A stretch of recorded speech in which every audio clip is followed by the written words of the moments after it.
Subscribe করুন। তাই যে কথা বলতেছিলাম, আল্লাহ পাক আল্লাহ তাআলা কুরআন পাকের মধ্যে বলেছেন, ও আইজা সালাকা ইবাদি আন্নী ফাইন্নী করিব।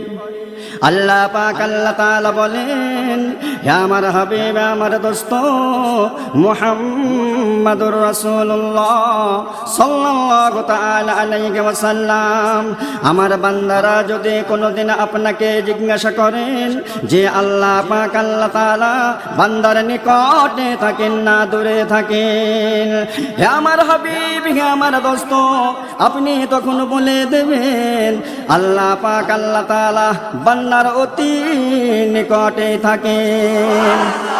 শুধু তাই নয়, বান্দা যা কিছু বলেন আল্লাহ সব কিছু শুনতে পান, বান্দা যা কিছু করেন আল্লাহ সব কিছু দেখতে পান, বান্দা যা কিছু চান আল্লাহ পাক তা কবুল করে থাকেন। তাই আল্লাহ পাক আল্লাহ তাআলা কুরআন কারীমের আরেকটা আয়াতে বলেছেন, ইন্না আকরামাকুম ইনদাল্লাহি আতকাকুম, নিশ্চয়ই ওই সব বান্দারা আমার কাছে বড় সম্মানিত যেসব বান্দারা আমি আল্লাহ আমাকে বেশি ভয় করেন।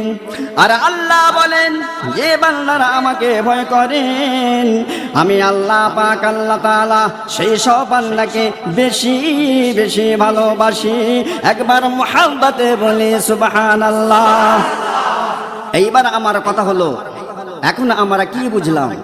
আল্লাহ পাক আল্লাহ তাআলা তার হাবিবকে বললেন, হে আমার হাবিব, আমার বান্দাদের বলে দিন আমি বান্দাদের নিকটে থাকি, বান্দারা যা কিছু বলেন সব কিছু শুনতে পাই, বান্দারা যা কিছু করেন সব কিছু দেখতে পাই, বান্দারা যা কিছু চান সব কিছু দিয়ে থাকি, বান্দারা আমাকে ভয় করলে আমি আল্লাহ বান্দাদের বেশি বেশি ভালোবাসি। এই সমস্ত কথা আল্লাহ পাক তার হাবিবকে জানিয়ে দিলেন। তাই আমরা জানতে পারলাম নবী পাক সাল্লাল্লাহু আলাইহি ওয়াসাল্লামের মাধ্যম থেকে। এই থেকে প্রমাণ, আল্লাহর কাছ থেকে কিছু পেতে গেলে, আল্লাহর কাছ থেকে কিছু চাইতে গেলে মাধ্যম ছাড়া পাওয়া যাবে না।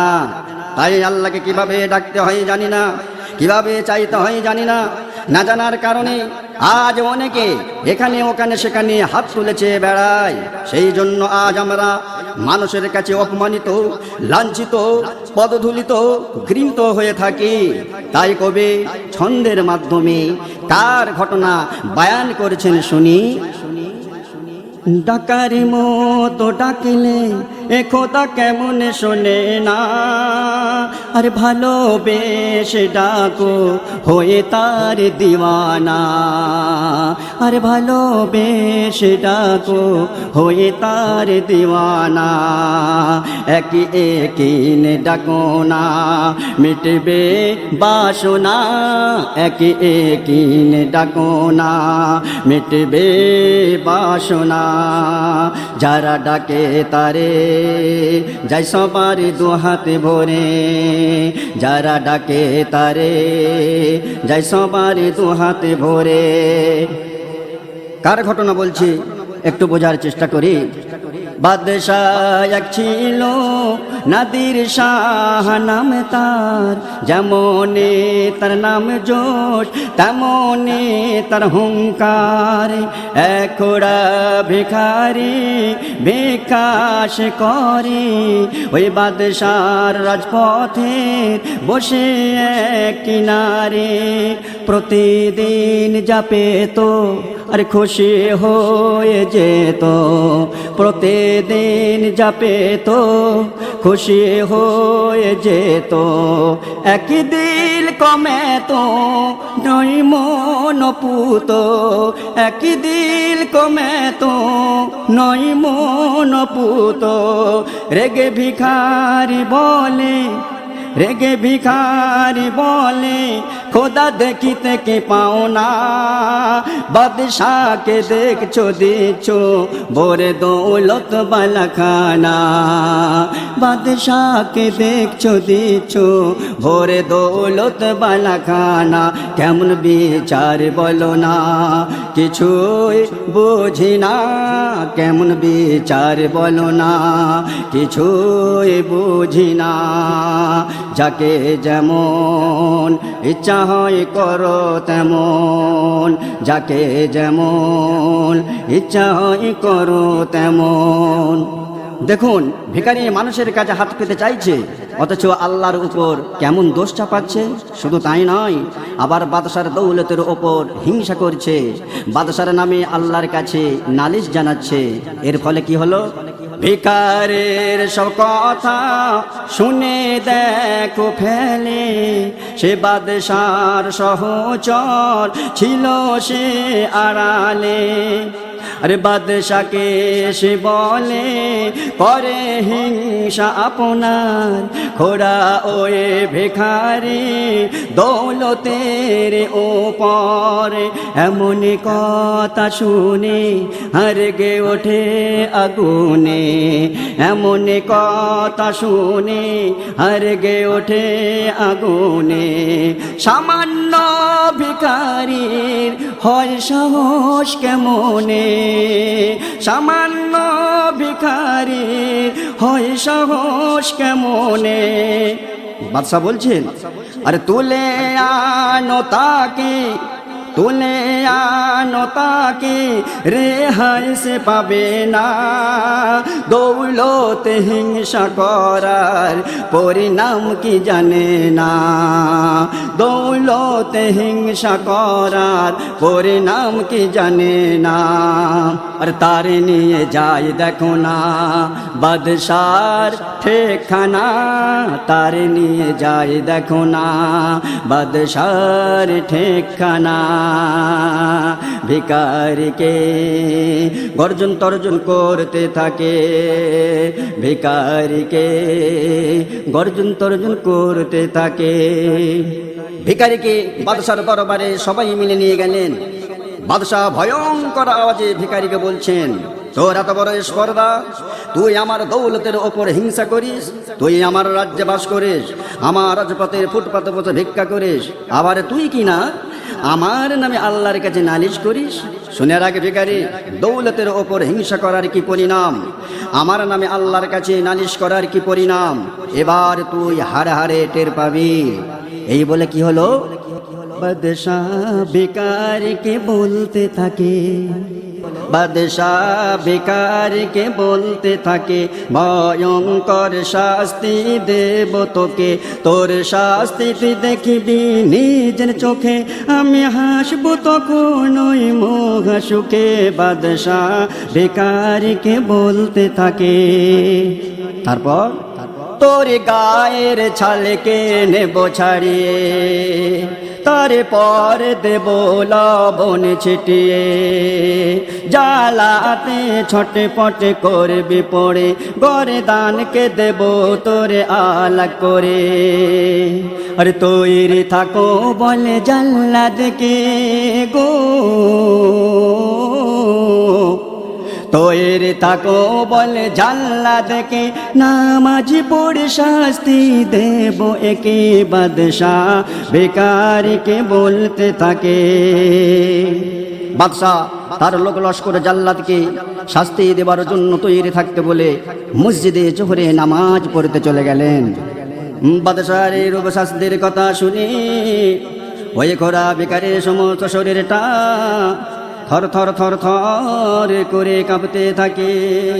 ভিখারি দাঁড়িয়ে থাকতে পারে না, কেঁপে কেঁপে পেটে মাথা গুজে ভিখারি সে বসে পড়ে। বসে পড়ে অঝোর নয়নে কাঁদে, দু চোখ ভরে আঁসু ঝরে ঝরে। তারপরে আর আল্লাহকে বলেন, আল্লাহ বাদশা নামাজ পড়ে এসে আমার গায়ের ছাল ছাড়িয়ে লবণের ছিটা দেবেন। এই আল্লাহ পাক আল্লাহ তাআলা আমি কেমন করে সহ্য করব? এই আল্লাহ পাক আল্লাহ তাআলা আবার আমার গর্দান আলোক করে দেবেন, বিবি আমার বেওয়া হয়ে যাবে, ছেলে মেয়ে এতিম হয়ে যাবে, আমি কেমন করে সহ্য করব?